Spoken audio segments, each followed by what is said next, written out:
ಹೇಳ್ತಾ ಇದ್ರಿ ಡಿಪ್ರೆಷನ್ ಯಾಕೆ ಬರುತ್ತೆ ಅಂತ ಹೇಳಿದ್ರಿ. ಈ ಆಂಗ್ಸೈಟಿ ಅಂದರೆ ಏನು ಅಂತ ತಿಳಿಸ್ಕೊಡಿ, ಹಾಗೆ ಆಂಗ್ಸೈಟಿಗೆ ಪ್ರಮುಖ ಕಾರಣ ಏನು ಅಂತ ತಿಳಿಸ್ಕೊಡಿ. ಆಂಗ್ಸೈಟಿಗೆ ನಾನು ಟ್ರೀಟ್ಮೆಂಟ್ ಮಾಡಿರೋ 99% ಪೇಷಂಟ್ಗಳಲ್ಲಿ ಆಂಗ್ಸೈಟಿಗೆ ಮೂಲ ಕಾರಣ ಒಂದು ಭಯ, ಇನ್ನೊಂದು ಲೋ ಸೆಲ್ಫ್ ಕಾನ್ಫಿಡೆನ್ಸ್. ಇದೆರಡು ಸೇರಿ ಆಂಗ್ಸೈಟಿಗೆ ಎಡೆ ಮಾಡಿ ಕೊಡುತ್ತೆ. ಈಗ ನಾವು ಚಿಕ್ಕ ಮಕ್ಕಳಿದ್ದಾಗ ಅದೇ ನಾ ಹೇಳಿದ್ನಲ್ಲ ಆಗಲೇ, ಗುಮ್ಮ ಬರುತ್ತೆ, ಒಂದು ಭಯ ಅನ್ನೋದು ಹುಟ್ಟಾಕಿರ್ತಾರೆ ಅಂತ ಇಟ್ಕೊಳ್ಳಿ.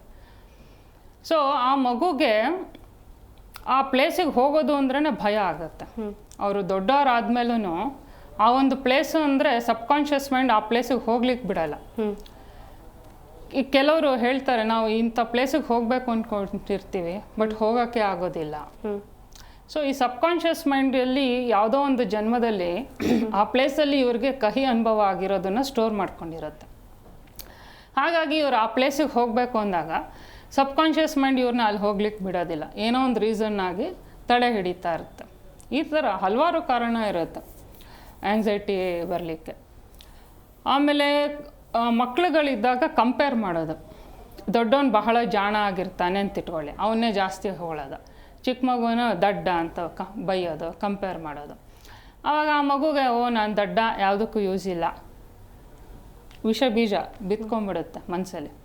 ಸೊ ಅದರಿಂದ ಏನಾಗ್ಬಿಡುತ್ತೆ, ಆ ಮಗುಗೆ ಯಾವುದೇ ಒಂದು ಕೆಲಸ ಮಾಡಲಿಕ್ಕೆ ಸೆಲ್ಫ್ ಕಾನ್ಫಿಡೆನ್ಸ್ ಅನ್ನೋದಿರಲ್ಲ.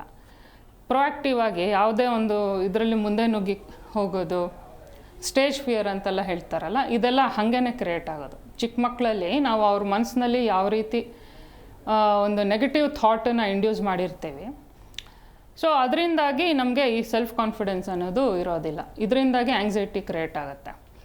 ಒಂದು ನಾವು ಜೀವನದಲ್ಲಿ ಅನುಭವಿಸಿರ್ತಕ್ಕಂಥ ಕಹಿ ಅನುಭವಗಳು, ಇನ್ನೊಂದು ಹೊರಗಡೆಯಿಂದ ಜನಗಳ ಬಾಯಿಂದ ಬರೋವಂಥ ಒಂದು ನೆಗೆಟಿವ್ ಮಾತುಗಳೇನಿದೆ, ಅದರಿಂದ ನಮ್ಮ ಮನಸ್ಸು ಮೇಲೆ ಆಗುವಂಥ ಇನ್ಫ್ಲುಯೆನ್ಸ್ಗಳು, ಇವುಗಳಿಂದಾಗಿಯೇ ನಮ್ಮ ಆತ್ಮವಿಶ್ವಾಸ ಅನ್ನೋದು ಕಡಿಮೆ ಆಗ್ತಾ ಹೋಗುತ್ತೆ ಲೈಫ್ನಲ್ಲಿ. ಸೊ ಈ ಆತ್ಮವಿಶ್ವಾಸ ಅನ್ನೋದು ಯಾವಾಗ ಕಡಿಮೆ ಆಗುತ್ತೆ, ಅದು ನಮ್ಮಲ್ಲಿ ಉತ್ಸಾಹವನ್ನು ಕಡಿಮೆ ಮಾಡುತ್ತೆ. ಈ ಉತ್ಸಾಹ ಕಡಿಮೆ ಆಗೋದ್ರಿಂದಲೂ ಡಿಪ್ರೆಷನ್ ಬರುತ್ತೆ. ಮತ್ತು ಸ್ಟ್ರೆಸ್ ಯಾಕೆ ಆಗುತ್ತೆ, ಬೇರೆಯವ್ರು ಸ್ಟ್ರೆಸ್ಸು ನಿಭಾಯಿಸ್ತಾರೆ, ನಮ್ಗೆ ಯಾಕೆ ನಿಭಾಯಿಸ್ಲಿಕ್ಕಾಗಲ್ಲ? ಸ್ಟ್ರೆಸ್ ಅಂದರೆ ಇವಾಗ ಎಲ್ಲರಿಗೂ ಸ್ಟ್ರೆಸ್ ಆಗಬೇಕು, ಯಾಕೆ ಯಾರೋ ಒಬ್ರೊಬ್ರಿಗೆ ಸ್ಟ್ರೆಸ್ ಆಗುತ್ತೆ? ಓಕೆ, ನನ್ನಲ್ಲಿ ಏನೋ ಒಂದು ನ್ಯೂನ್ಯತೆ ಇರುತ್ತೆ. ಈಗ ನೀವು 10 ಕೆಲಸ ಮಾಡೋ ಕೆಪಾಸಿಟಿ ನಿಮಗಿದೆ, ನನಗೆ ಒಂದು ಕೆಲಸ ಮಾಡಲಿಕ್ಕೆ ಸುಸ್ತಾಗ್ತಿದೆ ಅಂದರೆ ನನ್ನಲ್ಲಿ ನ್ಯೂನ್ಯತೆ ಇರುತ್ತೆ ಅಂತ ಅರ್ಥ ಆಯ್ತಾ? ಸೊ ಇಲ್ಲಿ ಏನು ಮಾಡಬೇಕು ಅಂದರೆ ನಾವು ನಮ್ಮ ಕೆಪಬಿಲಿಟಿನ ಜಾಸ್ತಿ ಮಾಡ್ಕೊಳ್ಬೇಕು, ಆಯಿತಾ? ಸ್ಟ್ರೆಸ್ಸಿಗೆ ಒಳಗಾದಾಗ ಫಸ್ಟು ನಾವು ಏನು ಅನಲೈಸ್ ಮಾಡ್ಕೊಳ್ಬೇಕು ಅಂದರೆ, ನಾನು ಏನಕ್ಕೆ ಸ್ಟ್ರೆಸ್ಸಿಗೆ ಒಳಗಾಗ್ತಾ ಇದ್ದೀನಿ ಅದನ್ನು ಫಸ್ಟು ಕಂಡು ಹಿಡ್ಕೊಳ್ಬೇಕು. ಅದು ನೋಡಿದಾಗ ನಮ್ಮ ಮನಸ್ಸಿನಲ್ಲೇ ಆ ನ್ಯೂನತೆಗಳಿರುತ್ತೆ. ನಮ್ಮಲ್ಲಿ ಟೀಟಾ ಹೀಲಿಂಗ್ ಅಂತ ಮಾಡ್ತೀವಿ. ಈ ಟೀಟಾ ಹೀಲಿಂಗಲ್ಲಿ ಅವರ ಸಬ್ಕಾನ್ಷಿಯಸ್ ಮೈಂಡಲ್ಲಿ ಬಹಳ ಡೀಪರ್ ಲೆವೆಲಲ್ಲಿ, ಬಹಳ ಆಳವಾದ ಒಂದು ಲೆವೆಲಲ್ಲಿ ಯಾವ ರೀತಿ ಅವರು ನಂಬಿಕೆಗಳನ್ನು ಇಟ್ಕೊಂಡಿದ್ದಾರೆ, ಬಿಲೀಫ್ಸ್ ಅಂತ ಹೇಳ್ತೀವಿ. ಆ ಬಿಲೀಫು ಯಾವ ಥರ ಇದೆ ಅದು ಬಹಳ ಪ್ರಮುಖವಾಗುತ್ತೆ. ಸೊ ಹೆಚ್ಚಾಗಿ ನಾನು ನೋಡಿರೋವಂಥ ಜನಗಳಲ್ಲಿ ಐ ಆಮ್ ಅಲೋನ್, ಹೌದು ಆಯಿತಾ, ನಾನು ಒಬ್ಬಂಟಿಯಾಗಿದ್ದೀನಿ, ನನಗೆ ಯಾರೂ ಸಪೋರ್ಟ್ ಇಲ್ಲ, ಆಮೇಲೆ ಎಲ್ಲ ಕೆಲಸ ನಾನೇ ಮಾಡಬೇಕು, ನನಗೆ ಯಾರು ಹೆಲ್ಪ್ ಮಾಡೋರಿಲ್ಲ. ಇದು ಕಾಮನ್ನಾಗಿ ಹಲವಾರು ಜನಗಳಲ್ಲಿ ನಾನು ನೋಡಿದ್ದೀನಿ, ಆಯಿತಾ? ಫಿಯರ್ ಆಫ್ ಬೀಯಿಂಗ್ ಅಲೋನ್, ಆಮೇಲೆ ಫಿಯರ್ ಆಫ್ ಡಾರ್ಕ್ನೆಸ್, ಕತ್ಲೆ ಅಂದರೆ ಭಯ ಇರುತ್ತೆ ಕೆಲವರಿಗೆ ಒಳಗಡೆ, ಗೊತ್ತಾಯ್ತಾ? ಈ ಭಯಗಳೆಲ್ಲ ಆಂಗ್ಸೈಟಿ ರೂಪದಲ್ಲಿ, ಅದು ಸಿಂಪ್ಟಮ್ ಅಷ್ಟೇ. ಆಂಗ್ಸೈಟಿ ಅನ್ನೋದು ಸಿಂಪ್ಟಮ್. ರೂಟ್ ಕಾಸ್ ಬಂದು ಈ ರೀತಿಯ ಥಾಟ್ಸ್, ಬಿಲೀಫ್ಸ್ ಅಂತ ಹೇಳ್ತೀವಿ. ಇದು ನಮ್ಮ ಸಬ್ಕಾನ್ಷಿಯಸ್ ಮೈಂಡಲ್ಲಿ ಆಳವಾದ ರೂಪದಲ್ಲಿ ಇರ್ತದೆ. ಸೊ ಅಲ್ಲಿ ಅದು ಡಿಲೀಟ್ ಆಗಬೇಕು. ಸಬ್ಕಾನ್ಷಿಯಸ್ ಮೈಂಡಲ್ಲಿ ಡಿಲೀಟ್ ಆದಾಗ ಇವ್ರಿಗೆ ಇಲ್ಲಿ ಆಂಗ್ಸೈಟಿ ಬರೋದು ಅವಾಯ್ಡ್ ಆಗ್ತಾ ಹೋಗುತ್ತೆ. ಸೊ ಹಾಗಾಗಿ ಸ್ಟ್ರೆಸ್ಗಳಲ್ಲಿ ಹಲವಾರು ಥರ ವೆರೈಟಿಗಳಿದ್ದಾವೆ.